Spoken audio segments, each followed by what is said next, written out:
The dust-laden wind carried Abigail Walker's tears away as she stood on the weathered porch of what was no longer her home. The banker's words still rang in her ears. "Your husband's debts have left nothing for you, Mrs. Walker. You have until sundown tomorrow." Clutching the eviction notice in her trembling hand, she watched as the last of her possessions were loaded onto a wagon, items to be auctioned off to satisfy the debts her husband had accumulated before fleeing west with another woman. Presidio, Texas, 1875, was unforgiving to a woman alone. As the afternoon sun beat down mercilessly, Abigail surveyed the remnants of her life. 5 years of marriage to Edmund had culminated in this moment of utter desolation. At 24, she was alone, penniless, and without a roof over her head. "Madam, you all right there?" The deep voice startled her. Turning, Abigail found herself looking up into concerned blue eyes that belonged to a tall, broad-shouldered man. His face was weathered by sun and wind, but kind. The stranger's cowboy hat was pulled low, casting a shadow over features that seemed chiseled from the very landscape surrounding them. "I'm fine," she replied automatically, though the quiver in her voice betrayed her. The man glanced at the paper in her hand, then at the wagon being loaded with her furniture. Understanding dawned in his expression. "Name's Bennett Caldwell," he said, removing his hat. "Folks call me Ben." "Abigail Walker," she responded, self-consciously wiping away a tear. "Sheriff mentioned Edmund Walker skipped town," Ben said carefully. "Left some folks in a bad way." Abigail's chin lifted. "I had no knowledge of my husband's dealings, Mr. Caldwell, but it seems I'm to bear the consequences nonetheless." Ben nodded, replacing his hat. "Where will you go?" The simple question broke through her remaining composure. "I don't know," she whispered. "I have no family here, no money. Edmund left me with nothing." For a long moment Ben studied her, his expression unreadable. Then, with a gentleness that seemed at odds with his rugged appearance, he said, "Then I'll give you everything I have." Abigail blinked. "I beg your pardon. I've got a small ranch about 5 miles outside of town. Nothing fancy, but there's a cabin that needs tending. I could use some help around the place." He paused. "Proper arrangement, of course. You'd have your own quarters. It'd be temporary, just until you get back on your feet." Her pride wanted to refuse immediately, but reality, harsh, unforgiving reality, left little choice. "Why would you help a stranger, Mr. Caldwell?" A ghost of a smile touched his lips. "Because 8 years ago I was down on my luck too. Someone offered me a hand when I needed it most." He glanced at the setting sun. "Think it over. I'll be at the Golden Spur Saloon until 9 if you decide you'd like to take me up on the offer." With that, he tipped his hat and walked away, leaving Abigail to consider the unexpected lifeline he'd thrown her. As darkness fell, Abigail gathered her courage and what remained of her personal belongings, a small trunk containing clothes, a few books, her mother's silver hairbrush, and a locket with her parents' portraits. The banker had at least allowed her these items out of pity. The Golden Spur Saloon was not a place a respectable woman would ordinarily enter, but desperation pushed propriety aside. Heads turned as she stepped through the batwing doors, conversations momentarily halting before resuming with renewed interest. She spotted Ben at a corner table, nursing a glass of whiskey while studying a map. When he saw her, he stood immediately, pulling out a chair. "You decided," he observed. "I have conditions," Abigail said firmly, despite her precarious position. "This is a business arrangement. I'll cook, clean, and help with whatever household duties are required, but I won't, Mrs. Walker," Ben interrupted gently. "I'm offering employment, not anything improper. You have my word as a gentleman." Relief washed over her. "Then yes, I accept your offer, Mr. Caldwell." "Good," he nodded. We'll leave at first light. The hotel owner's wife is a friend. She'll let you stay in their spare room tonight." He hesitated. "Your husband, he might come back." Abigail's laugh was bitter. "Edmund won't be back. He made his choice when he left with Martha Reynolds." Ben's eyebrows rose slightly, but he didn't comment. Instead, he finished his drink and stood. "I'll escort you to the hotel, then." That night, in the small but clean room above the Presidio Hotel, Abigail stared at the ceiling, wondering if she'd made a terrible mistake. But as the first rays of dawn crept through the window, she knew that whatever awaited her at Bennett Caldwell's ranch, it couldn't be worse than what she was leaving behind. True to his word, Ben arrived just after sunrise with a wagon. Her small trunk was loaded, and they set off along the dusty road leading out of town. Abigail sat stiffly beside him, hands folded in her lap, acutely aware of the impropriety of her situation despite its necessity. "It's not much to look at," Ben said after nearly an hour of silence, "but the land's good. Started with 20 acres 8 years back, up to 160 now." "You built it yourself?" Abigail asked, genuinely curious. Ben nodded. "Every fence post, every board of the cabin. Got 8 horses now and a small herd of cattle." Pride tinged his voice. "Planning on expanding come spring." As they crested a hill, Abigail got her first glimpse of what would be her new home. Nestled in a valley protected by rocky outcroppings, stood a modest cabin with a barn and corral nearby. A stream ran along the property's edge, lined with cottonwoods that provided welcome shade. "It's lovely," she said softly, surprised to find she meant it. Ben's expression softened. "It's peaceful. That's what I value most." The cabin proved to be larger than it appeared from a distance. 2 bedrooms, a main living area with a stone fireplace, and a kitchen with a cast iron stove. Simple but well-crafted furniture filled the rooms, and to Abigail's surprise, everything was reasonably clean. "This will be your room," Ben said, showing her to the smaller of the 2 bedrooms. A narrow bed with a colorful quilt stood against one wall, with a chest of drawers and small table completing the furnishings. "The washroom's out back.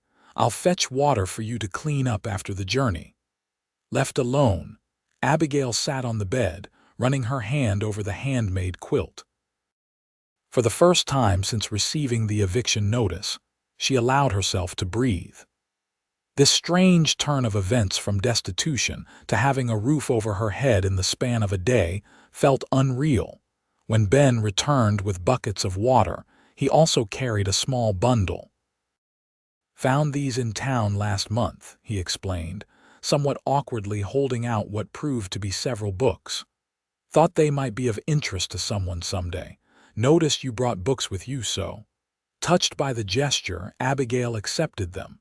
"Thank you, Mr. Caldwell." "Ben," he corrected. "If we're to be sharing this cabin, Mr. Caldwell seems too formal." "Then you must call me Abigail," she replied, then added with the hint of a smile, "though most call me Abby." That evening, Ben showed her around the property, explaining his daily routine and what would be expected of her. The work would be hard but fair cooking, maintaining the cabin, helping with the garden, and occasionally assisting with ranch chores. In return, she would have shelter, food, and a small wage. "I'll be gone most days from dawn till dusk," he explained as they watched the sunset from the porch. "Got a new stallion I'm breaking, and the cattle need constant attention." "You manage alone?" Abigail asked, surprised. "Hired hand named Thomas comes 3 days a week. Good worker, but not much for conversation." Ben smiled slightly. "Otherwise, it's just me." That night, after a simple meal of beans and cornbread that Ben had prepared, Abigail lay awake listening to the unfamiliar sounds of the prairie night. Coyotes called in the distance, and the wind whispered around the cabin's eaves. It was nothing like the town sound she'd grown accustomed to, Yet something about it felt right, as if the land itself were welcoming her. The following days established a rhythm. Abigail rose before dawn to prepare breakfast and pack a midday meal for Ben. While he worked with the livestock, she transformed the long-neglected cabin into something resembling a home. Years of bachelor living had left their mark, but with determined effort, she scrubbed floors, laundered curtains, and organized the kitchen. Ben noticed, but said little beyond a quiet thank you when he returned to find fresh biscuits on the table or his shirts mended and pressed.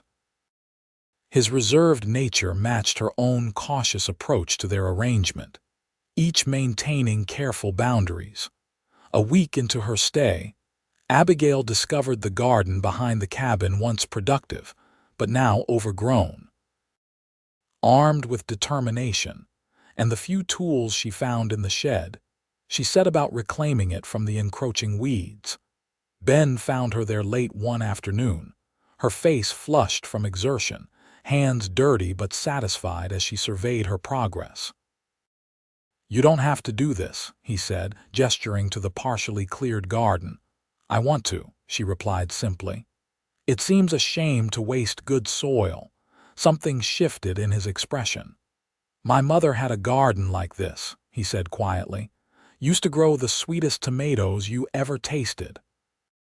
It was the first personal detail he'd shared, and Abigail recognized it as significant.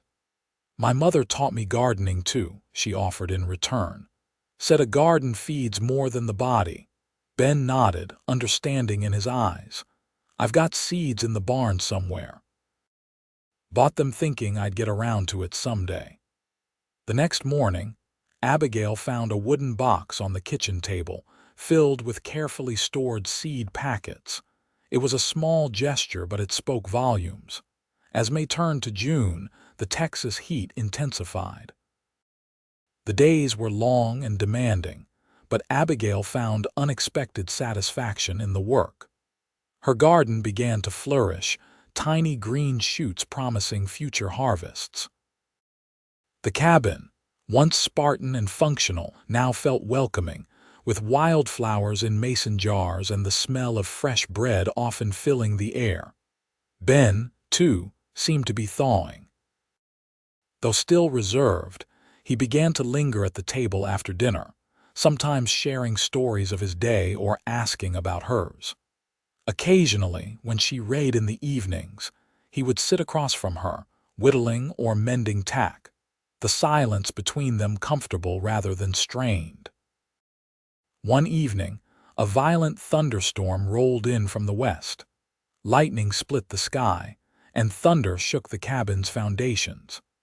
As Abigail rushed to close windows, a particularly close strike spooked the horses. Ben ran for the barn, returning minutes later drenched and muddy but satisfied the animals were secure. "You're soaked through," Abigail exclaimed, hurrying to stoke the fire. "You'll catch your death." Ben's laugh was unexpected, warm and genuine. "Been through worse, Abby. But I won't say no to warming up." She helped him out of his dripping coat, acutely aware of his nearness as he stood before the fire. Rainwater had plastered his shirt to his body, revealing the muscled contours beneath. Feeling her cheeks flush, she busied herself fetching a towel. "Thank you," he said as she handed it to him, their fingers brushing momentarily. The contact, brief as it was, sent an unexpected warmth through her that had nothing to do with the fire's heat. Later that night, as the storm continued to rage, Abigail found herself thinking of the moment by the fire and the unfamiliar feelings it had stirred. She had not expected to feel anything beyond gratitude toward Bennett Caldwell. Yet something was changing between them, something neither had anticipated when they'd made their arrangement. The following Sunday, Ben surprised her by suggesting they attend church in town. "Thought you might be missing civilization," he explained, almost shyly, "and we could use supplies." Dressed in her best, a blue calico dress she'd altered to fit her slimmer frame, Abigail accompanied him to Presidio. The small church was filled with curious glances and whispered conversations as they entered. Ben, seemingly oblivious to the attention, led her to a pew near the back.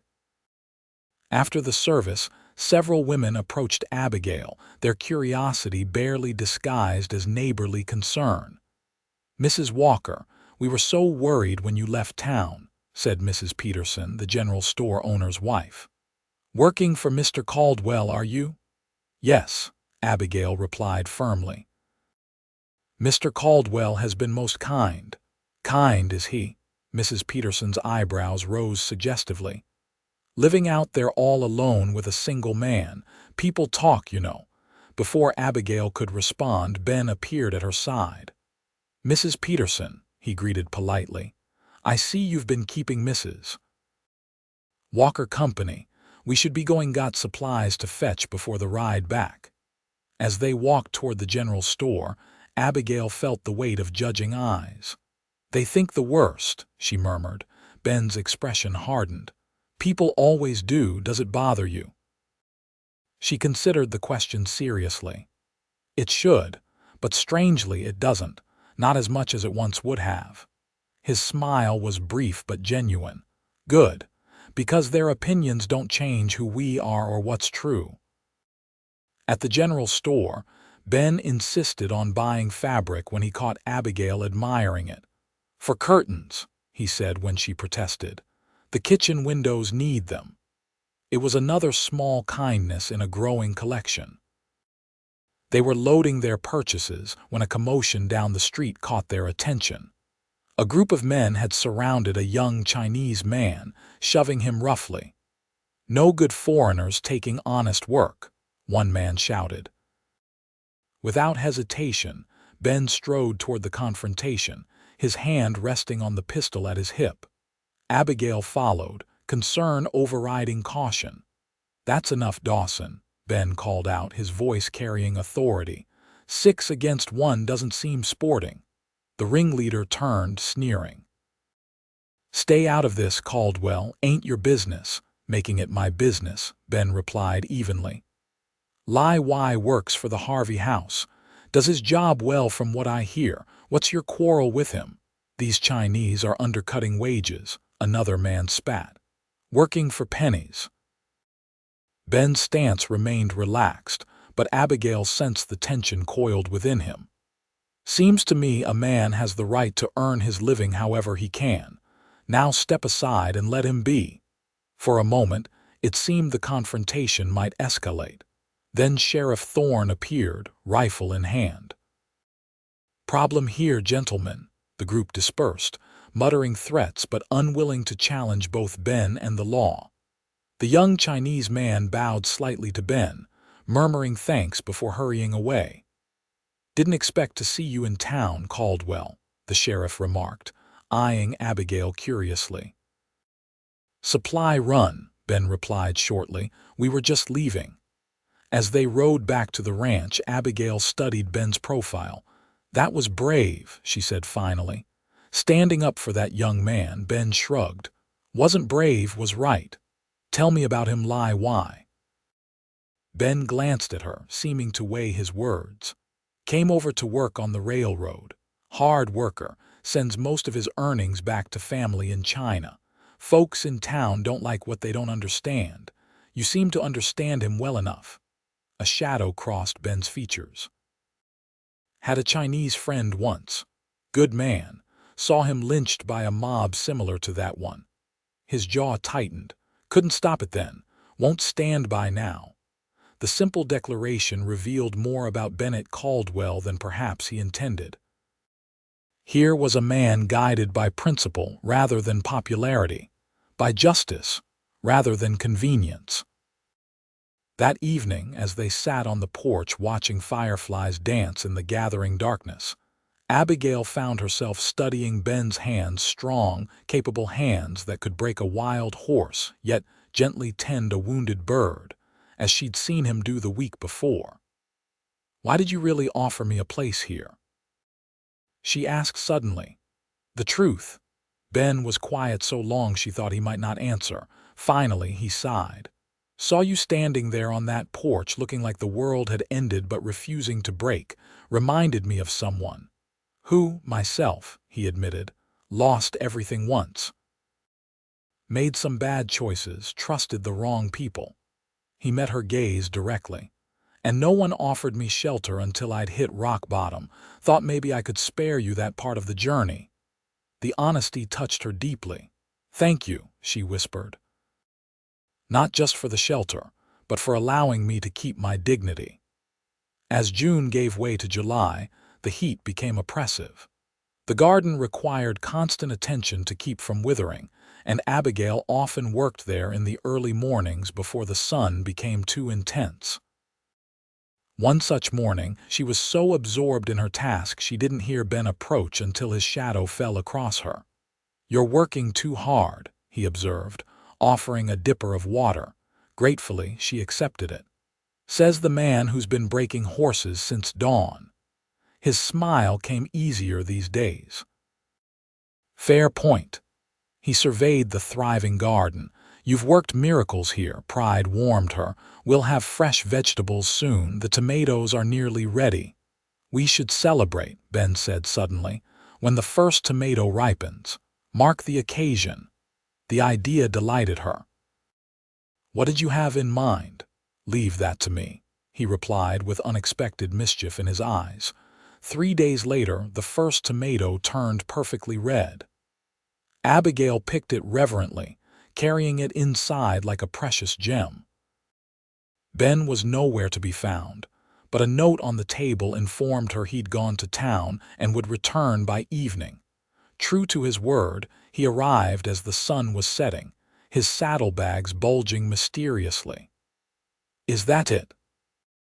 he asked, nodding toward the tomato she'd placed in a place of honor on the kitchen windowsill. "Our very first harvest," she confirmed with a smile. "Perfect timing," Ben declared, reaching into his saddlebag to produce a bottle of wine. "Thought we should toast the occasion properly." Abigail's eyes widened. Wine was a luxury she hadn't tasted since before Edmund's betrayal. "You went all the way to town for wine, and this," he added, retrieving a small package wrapped in brown paper. "Go on, open it." Inside, she found a delicate silver chain with a small pendant shaped like a tomato. The craftsmanship was exquisite, the detail remarkable. "Ben," she breathed, "it's beautiful, but you shouldn't have wanted to," he interrupted gently. "Besides, it's as much a gift to me as to you. Been eating my own cooking for years before you came along. A fresh tomato is worth celebrating." That night, they shared the tomato sliced thin and sprinkled with salt, accompanied by fresh bread and the wine. They sat on the porch afterwards, talking until the stars filled the sky. It was the most relaxed Abigail had seen Ben, his usual reserve softened by wine and comfortable companionship. "Tell me about before," she ventured.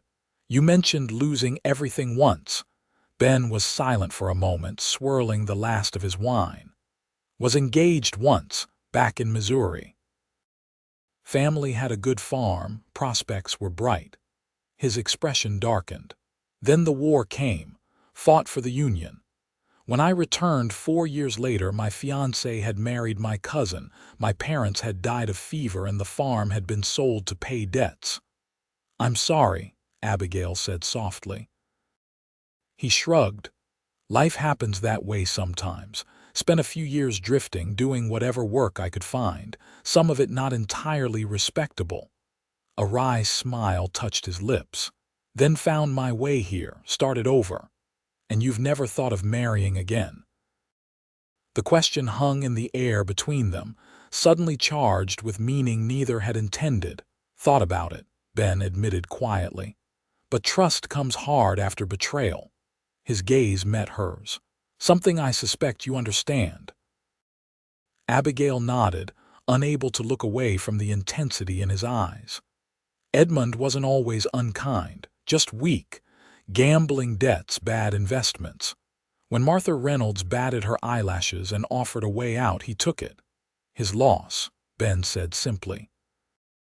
Man who'd abandon a woman like you doesn't deserve to be mourned. The compliment, plainly spoken, warmed her more than the wine had. "Thank you," she whispered. Later, as she prepared for bed, Abigail found herself touching the tomato pendant, a tangible reminder of the evening's unexpected intimacy. Something was changing between them, something that both thrilled and frightened her. The next morning brought a return to their usual routine, though the air between them seemed charged with unspoken awareness. Abigail caught Ben watching her as she hung laundry, his expression thoughtful. When their hands accidentally touched as she passed him coffee, neither pulled away immediately.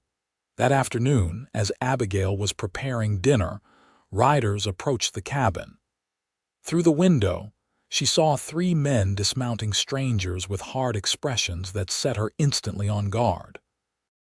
Ben emerged from the barn, rifle in hand but held casually. "Afternoon, gentlemen. Something I can help you with," the leader, a thin man with a scar running down one cheek, smiled unpleasantly. "Might be. Looking for a woman. Heard you've got one living here, wife of a friend of ours." Abigail's blood ran cold. These men knew Edmund. "Don't know what you're talking about," Ben replied evenly. "No one's wife here." "Now that's funny," the scarred man drawled, "because Edmund Walker said different. Said his missus might have headed this way after he had some financial setbacks." Ben's posture remained relaxed, but Abigail could see the tension in his shoulders. "Edmund Walker's a liar and a thief from what I hear. Whatever he told you, it wasn't the truth." The men exchanged glances. "Maybe we should look for ourselves," the second man suggested, taking a step toward the cabin. In a fluid motion, Ben raised his rifle. "That would be unwise." The standoff lasted several heartbeats before the scarred man chuckled. "No need for guns, Caldwell, just doing a favor for a friend." "Your friend abandoned his wife and left her destitute," Ben replied coldly. "If that's the kind of men you ride with, you're not welcome here." The third man, who had remained silent, suddenly spoke. "Told you this was a waste of time, Jackson. Walker's probably in Mexico by now with that Reynolds woman." The scarred man Jackson scowled. "Fine, but Walker said she might have something of his, something valuable." Understanding dawned on Abigail. Edmund must have hidden something of value, perhaps stolen, and now thought she had it. The irony was bitter. He had left her nothing but debt and heartache. "Mrs. Walker left town with nothing but the clothes on her back," Ben stated. "Whatever Walker's missing, she doesn't have it. Now I suggest you gentlemen move on." For a tense moment, Abigail feared violence. Then Jackson spat on the ground, turned his horse, and rode away, his companions following. Ben watched until they disappeared over the ridge before coming inside. Abigail stood frozen by the stove, fear and anger warring within her. "They're gone," he assured her, "but they might come back." "I don't have anything of Edmund's," she said shakily. "Nothing valuable anyway." Ben studied her face. "I believe you, but they clearly don't." That night, Ben insisted on sleeping in the main room, rifle at hand. Abigail protested, but his mind was made up. "Until we're sure they won't return, it's safer this way." Morning came without incident, but the encounter had shattered the peaceful existence they'd been building.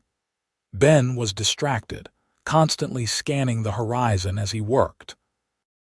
Abigail found herself jumping at every sound, the threat of Edmund's associates hanging over her like a storm cloud. "We should go to the sheriff," she suggested that evening. "Tell him about those men." Ben shook his head. "Sheriff Thorne's a good man, but his jurisdiction only extends so far. Besides, they haven't actually done anything illegal yet." "Yet," Abigail repeated grimly. "What do they think I have? Whatever it is, Edmund must value it highly to send men looking." Ben's expression hardened. "Maybe it's time we found out exactly what your husband was involved in." The next day, Ben rode to town alone, returning late with troubling news. Edmund Walker had apparently been involved with a gang of cattle rustlers operating along the Texas-Mexico border. The gang had recently stolen a significant payment intended for a cattle sale gold coins that had disappeared along with Edmund. "They think you know where he hid the gold," Ben explained as they sat by the fire. Abigail laughed bitterly. "If I had gold coins, would I be working as your housekeeper?" Ben's gaze softened. "I'm glad you are," he said quietly. The simple statement hung between them, laden with meaning. Abigail felt her heart quicken as Ben reached across the table, his fingers brushing hers. "Whatever happens," he continued, "I won't let them hurt you." The promise, sincerely given, touched something deep within her. Without thinking, she turned her hand to clasp his, their fingers intertwining naturally. "Thank you," she whispered, "for everything." They remained that way for a long moment, connected by more than just their hands. When Ben finally pulled away, Abigail felt the loss keenly. The next few days passed in heightened vigilance. Ben began teaching Abigail how to use a rifle just in case. He insisted, and they established signals and plans should trouble return. Despite the tension, or perhaps because of it, they grew closer, the shared threat creating an intimacy that might otherwise have taken months to develop. One evening, as they sat on the porch watching the sunset, Ben suddenly turned to her. "Would you go back? If all this was resolved, would you return to town, start over there?" The question caught her off guard. I don't know," she admitted. "There's nothing for me there anymore. And here." His voice was carefully neutral. "What's here for you, Abby?" The air between them seemed to still. Abigail looked at him, truly looked at the man who had offered her everything when she had nothing, who had respected her boundaries while quietly breaking down her walls. "Peace," she said softly. "Purpose." She gathered her courage. "And you, Ben, you're here." Something flared in his eyes, hope, desire, uncertainty. "I'm not a wealthy man," he began. "I've had wealth," Abigail interrupted. "It didn't bring happiness. I'm set in my ways, stubborn, some would say." A smile touched her lips. "I've noticed." Ben's hand found hers, warm and rough with calluses. "I never expected to feel this way again," he confessed. "Didn't think I wanted to." "Neither did I," she whispered. The moment stretched between them, fraught with possibility. Then Ben leaned forward slowly, giving her every chance to pull away. When she didn't, his lips met hers in a gentle, questioning kiss. Abigail responded with a certainty that surprised them both, her free hand coming up to rest against his chest, feeling his heart race beneath her palm. When they finally parted, both slightly breathless, Ben rested his forehead against hers. "Been wanting to do that for weeks," he admitted. "Why didn't you?" she asked, smiling. "Wasn't sure you'd welcome it. Wasn't sure I had the right." Abigail's laugh was soft. "You've given me a home, protection, purpose. If anyone has the right, it's you, Bennett Caldwell." That night they talked until the moon rose high, sharing hopes and fears, dreams and disappointments. When Abigail finally retired to her room, it was with the knowledge that everything had changed between them, yet somehow it felt as if they'd simply acknowledged what had been there all along. The following day brought unwelcome visitors. Abigail was in the garden when she heard horses approaching, 4 riders this time, including Jackson and his companions from before. Ben emerged from the barn, rifle in hand, positioning himself between the riders and the cabin. "Told you not to come back," he called out. Jackson dismounted, his hand resting casually on his pistol. "Got some new information, Caldwell. Thought we should discuss it civilized-like." From her position, Abigail could see the other men spreading out, flanking Ben. Cold fear gripped her. Slipping back to the cabin, she retrieved the rifle Ben had taught her to use, then positioned herself at the window, barrel resting on the sill. Outside, Ben stood his ground. "Say your piece and go." "Edmund Walker's dead," Jackson announced flatly. "Found his body in a ravine across the border. Shot in the back." The news hit Abigail like a physical blow. Despite everything, Edmund had been her husband once. To hear of his death so callously reported shook her. "What's that got to do with us?" Ben demanded. Jackson's smile was cold. "Before he died, Walker told his new lady friend where he'd hidden the gold, and she told us right before she joined him in that ravine." Abigail gasped softly. "Martha Reynolds, too. What kind of men were these?" "Said he left it here," Jackson continued. "Hidden in the walls of his house in town. Except when we went looking, found the house had been sold off, all the furniture too." His eyes narrowed. "But his wife took some personal items, small things that wouldn't attract attention," understanding dawned. Edmund had hidden the gold in something he knew would be overlooked, something personal that would be allowed to remain with his wife, even as creditors took everything else. "The books," Abigail whispered to herself, remembering the small collection of leather-bound volumes Edmund had insisted she pack when they'd moved to Presidio. She'd thought it an unusual request from a man who rarely read, but had complied without question. Outside, Ben maintained his calm demeanor. Mrs. Walker took only what was rightfully hers. If Walker hid stolen property in her belongings without her knowledge, that's hardly her fault. "Maybe," Jackson agreed, "but that gold belongs to us now, so here's what's going to happen. The lady's going to come out and show us everything she brought from town. We'll take what's ours and be on our way. And if we refuse—" Ben's voice was dangerously quiet. Jackson shrugged. "Then things get messy. 4 guns against 1 aren't good odds, Caldwell." "4 against 2, Abigail called, stepping onto the porch, rifle raised. "And I'm a very good shot." Ben didn't look back, but she saw his shoulders tense. "Go inside, Abby." "No." She kept the rifle steady. "These men killed Edmund and Martha. They'll kill us too, whether they find the gold or not." Jackson laughed, the sound chilling. "Smart woman. Now, why don't you put down that rifle before you hurt yourself and show us what you brought from town?" For a moment, no one moved. Then Ben spoke again. "Abby, the trunk in your room, is there anything Edmund might have hidden gold in?" She thought quickly. "The books. He insisted I bring them, though he never read." "Hollowed-out books," Jackson nodded appreciatively. "Clever. Fetch them, Mrs. Walker." "She's not fetching anything for you," Ben said firmly. "You'll leave our property now." "Or what?" The standoff was broken by the sound of approaching horses. All eyes turned to see Sheriff Thorne and 3 deputies riding hard toward the cabin. "Seems we have more company," Ben observed calmly. "Want to explain to the sheriff why you're threatening us?" Cursing, Jackson signaled to his men. They mounted quickly, wheeling their horses around to flee in the opposite direction from the approaching lawmen.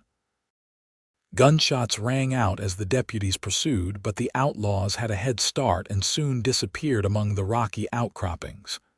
"You two all right?" Sheriff Thorne called as he reined in his horse. Ben lowered his rifle. "We are now. How did you know to come?" "Thomas rode into town this morning, said he saw suspicious men watching the ranch yesterday." The sheriff dismounted. "Thought I'd check it out. Good thing I did." While Ben explained the situation to Sheriff Thorne, Abigail retrieved the books from her trunk. There were 5 in total, leather-bound volumes that had belonged to Edmund's father. Carefully examining each, she found what she was looking for in a copy of Pilgrim's Progress, pages cut away to create a hollow space filled with gold coins. "So it's true," Sheriff Thorne murmured when she brought the book outside. "Walker was working with the Santana gang, been trying to catch them for months." "I had no idea," Abigail said truthfully. "Edmund never told me anything about his activities. The sheriff nodded sympathetically. "I believe you, Mrs. Walker, and I'm sorry to be the bearer of bad news about your husband." "Ex-husband," she corrected gently. "He made his choice when he left." After taking statements and the gold coins as evidence, Sheriff Thorne promised to post deputies near the ranch until all members of the Santana gang were apprehended. "They're desperate now," he warned. "Lost their leader and their gold in one stroke. Might still come back looking for revenge." That night, after the sheriff and his men departed, Abigail and Ben sat before the fire processing the day's events. "I can't believe Edmund is dead," she said softly. "Despite everything, I never wished that for him." Ben reached for her hand. "Shows the kind of person you are, Abby. Compassionate, even when it's not deserved." She smiled faintly. "What happens now? Sheriff will track down the remaining gang members. The gold will likely go to the cattle company it was stolen from." He paused. "As for us, that depends on you, on me." Ben's expression grew serious. "Yesterday, before all this happened, I was going to ask you something." He took a deep breath. "I know it hasn't been long and you're still legally married until—" "I'm not," Abigail interrupted. "Legally married, that is. I filed for divorce after Edmund left. It was granted 3 months ago." Surprise, then relief washed over Ben's features. "Why didn't you say anything?" "It didn't seem important. Not until recently." She squeezed his hand. "What were you going to ask me, Ben?" Instead of answering immediately, he reached into his pocket and withdrew a small object, a simple gold band. "Belonged to my mother," he explained, voice rough with emotion. "Been carrying it for weeks now, trying to find the courage." His eyes met hers, vulnerable yet determined. "I love you, Abigail Walker. I think I started falling for you that first day on your porch. Will you marry me? Make this ranch our home for real." Joy, pure and unexpected, flooded through her. "Yes," she whispered. "Yes, Ben, I love you too." The kiss they shared sealed the promise, sweeter and more meaningful than any words could express. The next few weeks passed in a whirlwind. News came that the remaining members of the Santana gang had been captured or killed in a shootout near the border, bringing closure to that chapter of their lives. With the threat removed, Abigail and Ben turned their attention to their future together. They were married in early August in a small ceremony at the Presidio Church. Thomas served as Ben's best man, while Mrs. Peterson, who had warmed considerably to Abigail once her engagement to one of the county's most eligible bachelors was announced, stood up for the bride. Abigail wore a new dress of pale blue, with wildflowers in her hair and Ben's mother's ring on her finger.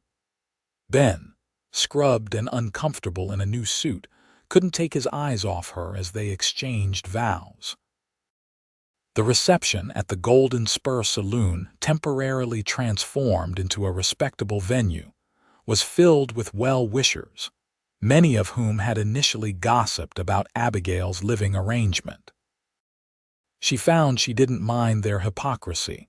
Her happiness was too complete to be diminished by such petty concerns.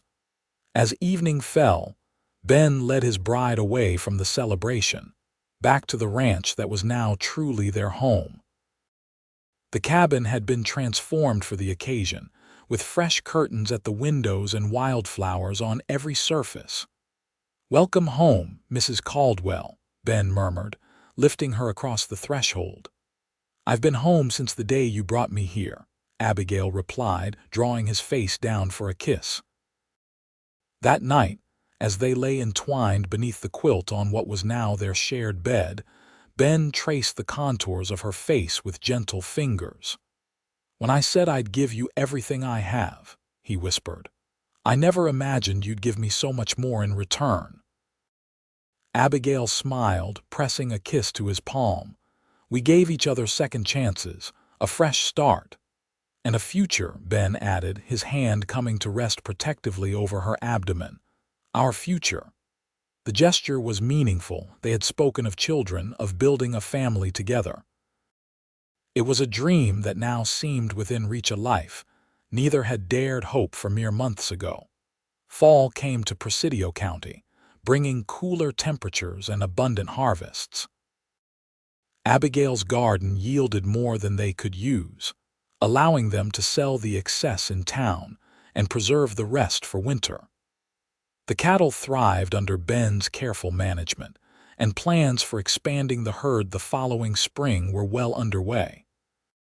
In October, their happiness was compounded by the confirmation that Abigail was expecting their first child. Ben's joy was boundless. He spent weeks building a cradle and planning additions to the cabin, determined that his child would have the best of everything he could provide. "Boy or girl doesn't matter to me," he insisted as they sat on the porch one evening watching the sunset. "Just healthy and happy."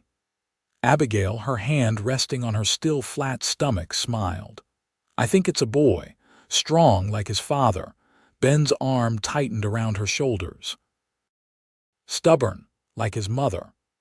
The months passed peacefully. Ben hired additional help for the ranch, determined that Abigail shouldn't overexert herself. Though she protested that pregnancy wasn't an illness, she secretly appreciated his concern. By Christmas, the cabin had been expanded to include a proper nursery and a larger kitchen. The holiday was celebrated quietly but joyfully, with Thomas and a few close friends joining them for dinner. Sitting before the fire that night, exchanging simple gifts, Abigail reflected on how dramatically her life had changed in less than a year. "Penny for your thoughts," Ben murmured, noticing her contemplative expression. "Just thinking about last Christmas," she replied. "I was so alone, even with Edmund still there. He was distant, already planning to leave, though I didn't know it then." She looked around the warm, welcoming room. "Now look at us." Ben pulled her close. "Never alone again, Abby, I promise you that." Spring arrived, bringing with it new life. The pastures turned green, calves were born, and Abigail's garden was replanted with eager anticipation of another bountiful harvest. As her time grew nearer, neighbors and friends, many of whom had initially judged her, now brought baby clothes and offers of help. In late May, almost exactly 1 year after Abigail had stood on the porch of her former home contemplating a bleak future, she gave birth to a healthy son. They named him William Bennett Caldwell, after both their fathers. Ben, who had paced anxiously throughout her labor, held his son with tears unashamedly streaming down his face. "He's perfect," he whispered, gently touching the infant's tiny fingers, "just like his mother." As summer returned to the Texas prairie, the Caldwell Ranch flourished. Ben's cattle business expanded, providing a comfortable living for his growing family. Abigail, recovered from childbirth, divided her time between caring for William and maintaining the home she had created from what had once been a bachelor's cabin. On the anniversary of the day Ben had first brought her to the ranch, they sat on the porch as the setting sun painted the sky in brilliant oranges and pinks. William slept peacefully in his mother's arms, his dark hair so like his father's stirring in the gentle breeze. "Happy?" Ben asked, his arm around his wife's shoulders. Abigail leaned against him, contentment warming her like the day's lingering heat. "More than I ever thought possible." "When I found you that day in town," Ben said reflectively, "you looked lost, but never broken. That's what I admired first, your strength." "And I admired your kindness," she replied. "Offering everything you had to a stranger." Ben smiled, pressing a kiss to her temple. "Best decision I ever made." He gazed out at the land stretching before them, their land, their home, their future. "1 year ago, I promised to give you everything I have. Never imagined how much more we'd build together." "From nothing to everything," Abigail murmured, looking down at their sleeping son. "That's our story." As darkness settled over the Texas landscape, stars appearing one by one in the vast sky, The Caldwell family remained on their porch, surrounded by the peace they had created together. From the ashes of betrayal and loss had risen something beautiful, a love built on respect, trust, and the courage to begin again. And as Abigail drifted to sleep that night in her husband's arms, she knew that the man who had offered everything to a woman who had nothing had given her the greatest gift of all, the chance to discover that she had everything to give in return.